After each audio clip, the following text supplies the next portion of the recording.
What is up, guys? Happy Thursday. Welcome to Red Light, Green Light Call. I will say good afternoon because, yes, I am still in the UK, but I will be back in wonderful Texas as of Saturday. But looking forward to the call today. Let's go to Gabrielle. So, Gabrielle Kabali, you are next up on Red Light, Green Light. Let's see what you've got.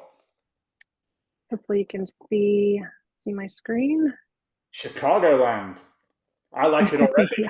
My old stomping Oh, ground. a little bit about this opportunity. It's a Chicagoland wholesaler. There are two partners in this who own this business today. And this is an off-market deal that was found using a Facebook funnel, and the founders of this business, they started in 1996. They have a really sweet origin story where they were at their Christmas party in 1995, and one of the owner of the business that they worked at, which was a kind of a trucking company, whispered to one of the partners today and said, "Hey, don't tell anybody, but today's the last day that this business is in existence." And then the very next day they shut that business down. So these two guys got together and, a couple of folding chairs in a storage unit, and started this business the next day, basically, supplying consumables and to the automotive industry. Now, one of the owners is in his 80s. He's going to turn 84 next month, and the other owner is in his 60s and wants to stay employed for a couple of years until he hits 65. In 2024, they did 3.8 million in revenue with an adjusted EBITDA of 660,000. They're in the automotive space, and they have a bit of a niche market. They do emergency lighting, so think tow trucks or ambulances, anything that would need some kind of lighting feature on the vehicle.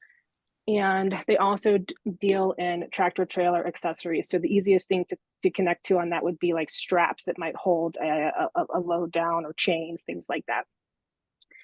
There are 6 employees in the business today. One of their family members is the bookkeeper, and they own a warehouse building in Chicago, literally across the street from Midway Airport. They sell in all 50 states, and they also sell in Canada.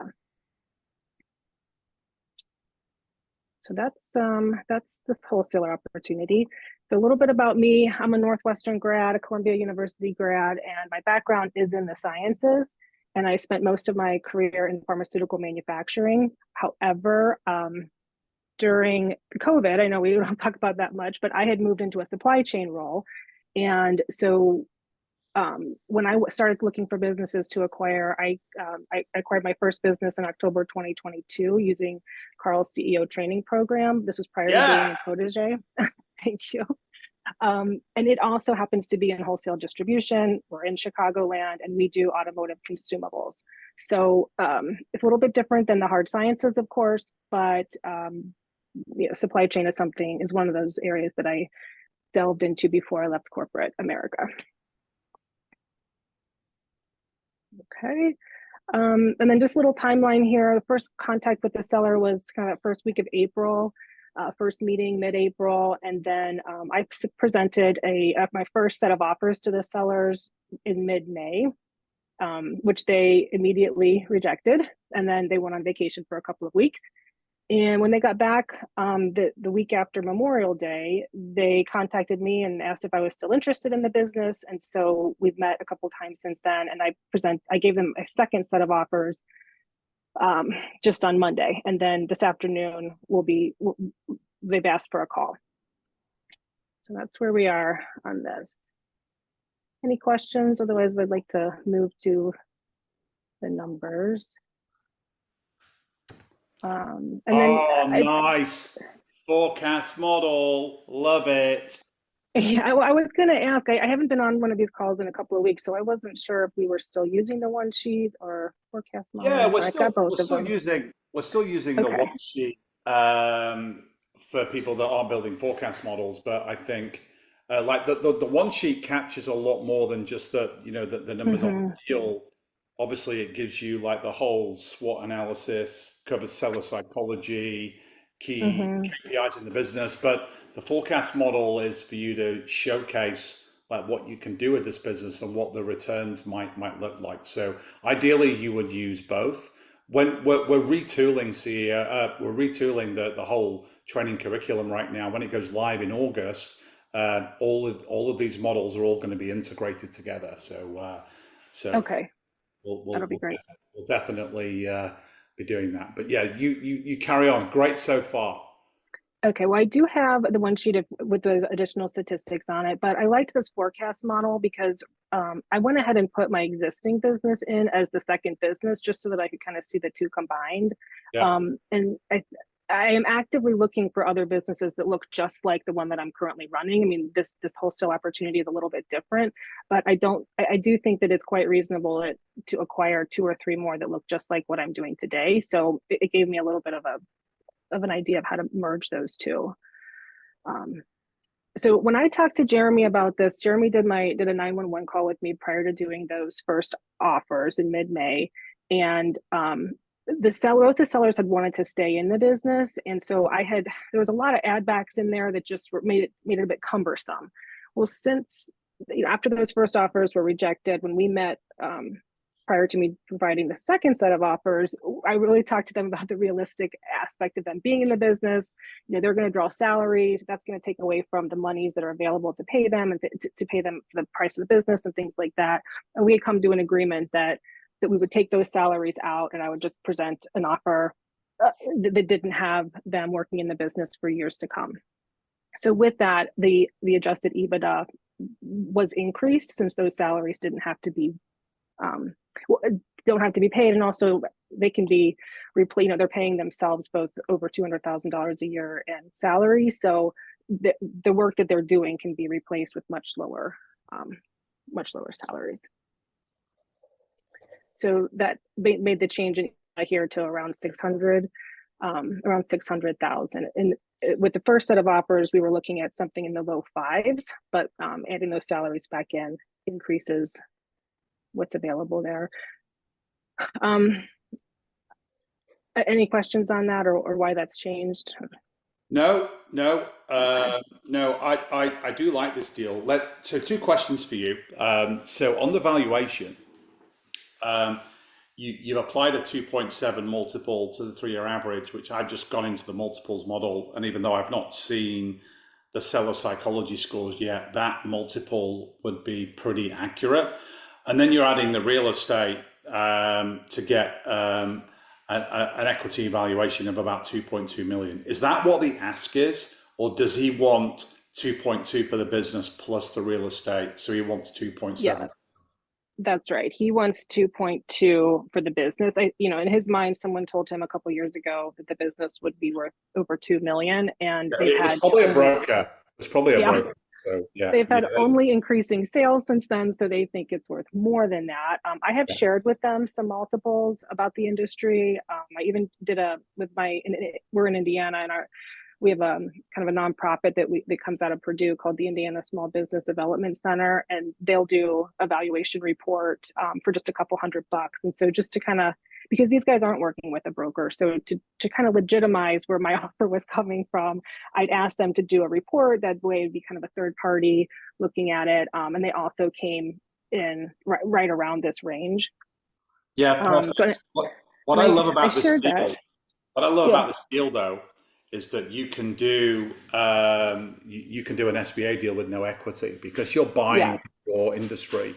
They'll do a 90-10 deal structure with you. So yeah, I do like that. What's the seller psychology like with this? Well, it's changing over time. I will say that after the first set of offers that I presented, which were because of the change in the adjusted EBITDA, the first offers were around 1.3 million for the business, and I got a flat out no from the from the sellers with that offer, and they basically wanted to go and talk to a broker. So they've been doing some of that over the past couple of weeks. And I expect that this afternoon, part of what they want to talk about is going to be whatever they've shared with the broker thus far. So in terms of seller psychology, these guys, again, they're off market. One is in his 80s, one is in his 60s. They feel like maybe there's more out there than what I'm offering. and I believe that what they're doing right now is just kind of playing the field, if you know what I mean. Yeah. But Yeah. Yeah. Okay. All right. Okay. Anything else you want to share? um, let's see. No, you're right about the talking to either One Source Business Capital or ReadyCap. This business certainly qualifies for the business expansion program from the Yep. SBA. So Yep. if we do go the SBA route, it could be actually 100% financed through it. Yep. Okay. I presented three offers. One was 100% through the SBA. One was with the sellers, each retaining 10% as a note, and then the other one was 100%, 100% annuity deal. And I haven't gotten any feedback yet, but I will this afternoon. So Okay. Perfect. All right. Are you ready for analysis and thoughts, or have you got yeah, anything else? Yeah. I love Okay. that. Great. Well, I like this deal. I like this deal. The margins are really good. It's growing. I think it's a great deal for you to add to the existing business that you've got as a reverse takeover. I love the fact that you can blend it a little bit above the 10 years because there's a piece of real estate. I think it's a shame they've gone down the broker route. I think all that might do is just cost you some time if they Mm-hmm. pick a shady broker who tries to shop it around. I do think the valuation that you've modelled is pretty bang on. But no, I like it a lot. Jeremy B, what do you think? Yeah, I like this business as well. It's pretty consistent. The EBITDA, continues to grow, but in terms of the overall percentage as a percentage of revenue, it's consistent year over year. It's been in business a long time. That means so it's went through a number of ups and downs and still it still exists. So that's always a positive thing. I know when we originally talked, the big issues that we talked about were the owners, one being in his 60s, the other one being in their 80s and wanting to stay around for 2 years. In those types of situations, they've grown the business to where it is for a reason. How much value that they're actually going to add in the future and try to take $400,000 out of the business doesn't make sense. And somebody that once they actually sell their business, how motivated are they actually going to be to continue to help you grow it after the fact? So that's one of the things I always consider is you need those people to be advisors for you once you acquire these, but you got to get them out of the way so you can get in there and run it and take it to the next level. So it's good that you were able to talk to them, and it seems like they they want to have a quicker transition period. So that's always positive as well. Yeah, great. Thank you, Jeremy. A lot of comments about what's unique about this deal that the SBA gave it 100%. And thank you to Richard and to Ben for replying to Anchor's comment. But yeah, they're right in that when you own a business in an industry, if the first three letters of the NAICS code don't change, the SBA will do either 90-10 deals, where it's 90% debt, 10% seller financing, or in some cases they'll do 100% debt deals, which means that you can buy that company with no equity, right? So, and that's a great strategy for anybody, right? Even if you don't own a business and you're brand new, if you want to do SBA deals and not have to do any equity fundraising, go do an annuity deal, right? Just find 30 deals, annuity deal on every one of them. One of them is going to say, yeah, right, you might only need to find 10 deals. And then close that deal, and you can close that deal really quickly.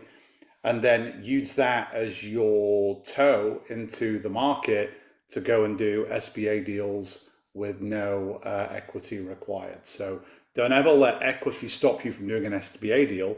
Just go close on an annuity on a smaller business. And whilst there's no hard, fast rules on the comparative size of the first business and the second business, David Mark Antonio tells me it's got to be at least 25%, right? And in this example, Gabrielle's first business is doing $1 million of revenue. This business is doing about 3.8, so she's just over that 25% ratio. So and anything 25% or more, you would get the green light on this. So that's good. All right, let's talk to a few more people. Let's go to Joshua Patrick. Joshua, what do you think?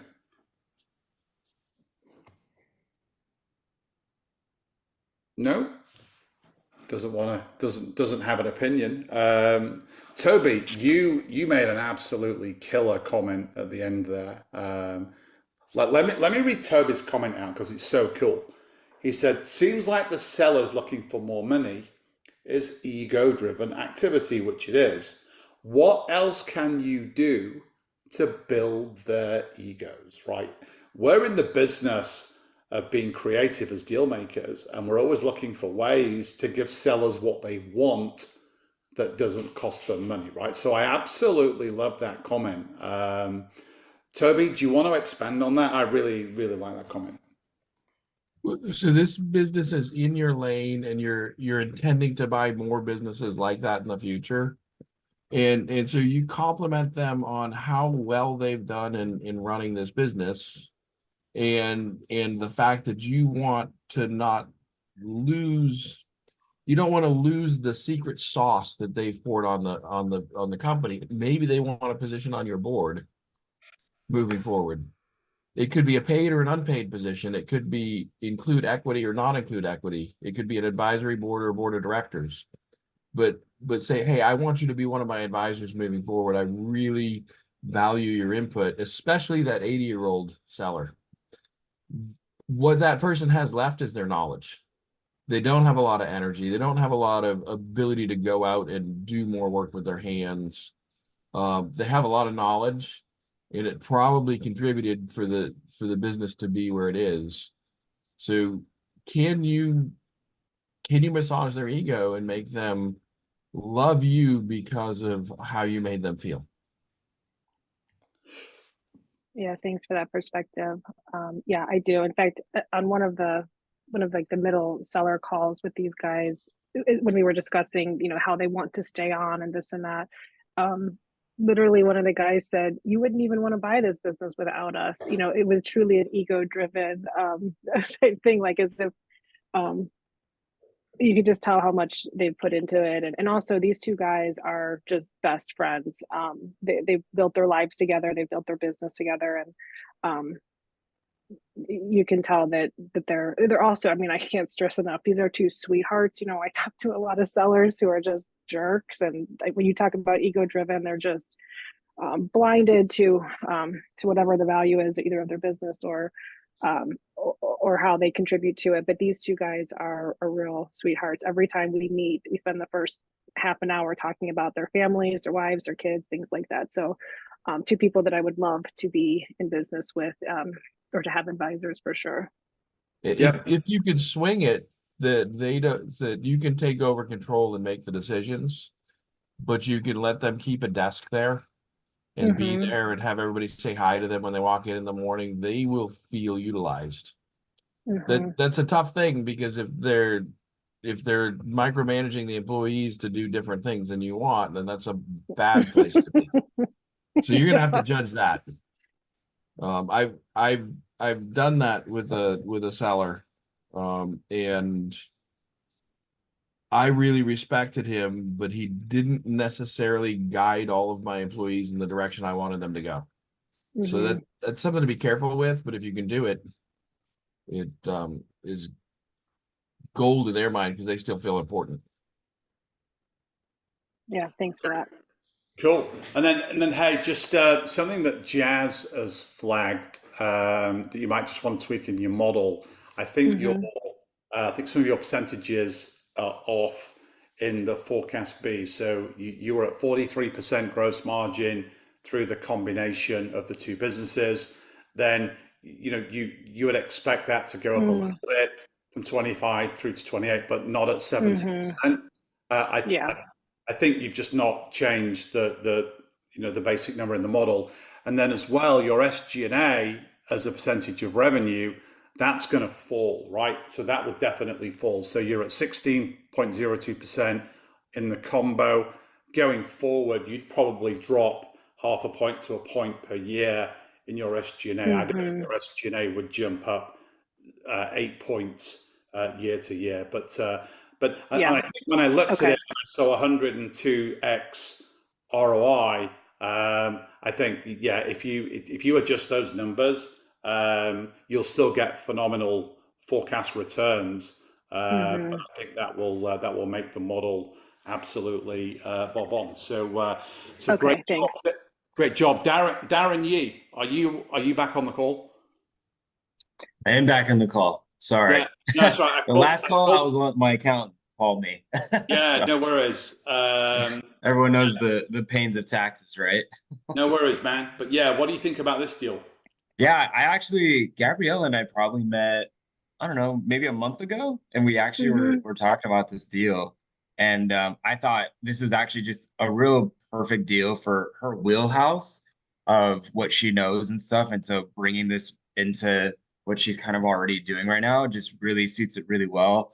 Um, I really like this deal in general. We've talked a lot about it. I think it's a great valuation on the business. There's good margins here. I think she has the opportunity to continue to actually increase those margins. Just knowing her background and what she's doing already. And I think there's just a phenomenal opportunity for her here. So yeah, Right. good stuff. Yeah, thank you for that. Yeah, what I love about this business, right, is it doesn't matter what the business distributes. The distribution of the product is what's key. This could be distributing anything, right? This business is about logistics and supply chain, right? Yep. And I think with Gabrielle, that's your superpower, right? Yep. So you could buy distribution companies that distribute anything, right? The source in this business is not the product, it's how it's pushed through the supply chain. And like historically, those types of businesses, the margins suck, right? But this one doesn't, right? So there's obviously something really good about this business to have margins that, in my opinion, are maybe not best in class, but they're above average, right? They're pretty solid, they're pretty strong. Alrighty, Dan Giordano, what do you think? Probably on a seller call. Everyone's multitasking today. Yeah. Well, I'll say the other thing about, besides supply chain logistics, the other thing about these businesses, because these are commodities, you know, you can kind of go Google for these types of pieces, but there's a huge part, especially just in this business to business or in the automotive industry in general, of just of liking who you're working with. So, you know, part of it is also the research piece. You know, even in my own business, I get calls from existing customers just asking for information. They want to know about a certain chemistry, or they want to know about a certain new item coming through. So there's a bit of being that knowledge center in these businesses that that I think is why, you know, why this one particularly can pull the margins that it can. Yeah, perfect. All right, thank you for that. Alrighty, guys, get your votes in, and then we'll go. Oh, James got his hand raised. James, you got a question or a comment on this deal? No, I like it. There's with this business, I mean, there's multiple, and she already knows that there's multiple avenues to generate revenue. And I mean, doing wraps in your first responders, doing wraps, you're already doing the lights.